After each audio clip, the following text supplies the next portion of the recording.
This is Martin Carlisle with the computeAES problem from pico2017 2017. Okay, for computeAES, we found this clue laying around.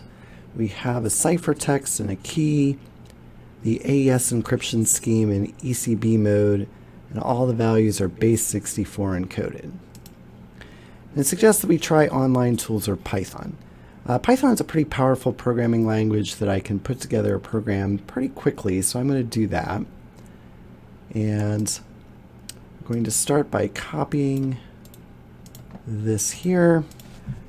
I'm going to use Nano, which is a pretty simple editor, to create a little Python program.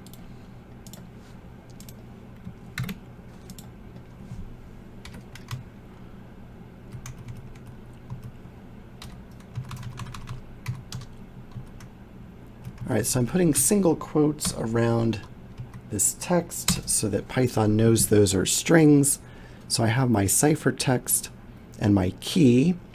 Now I know this thing was base 64 encoded, so let's look here on how to do base 64 decoding in Python. All right, here's the documentation page for Python.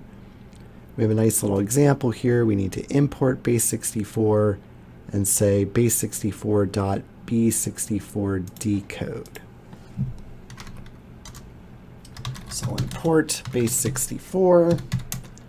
I'll say decoded key is base 64.b64 decode of the key.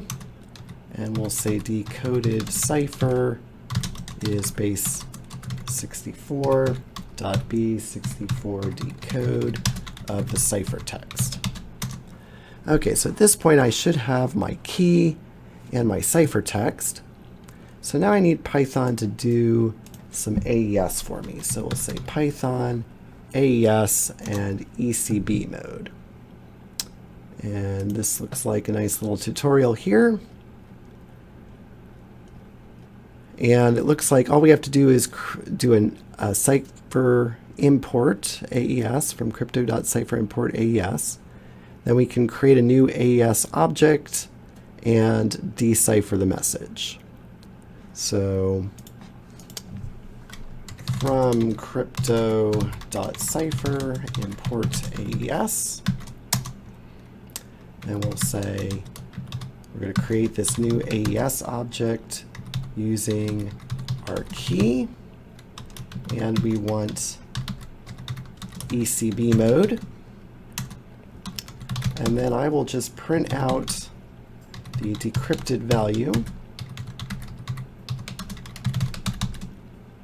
All right, so there's my program. I have a couple lines to do the base 64 decoding, a couple lines to do the AES decryption. Let's see how it works.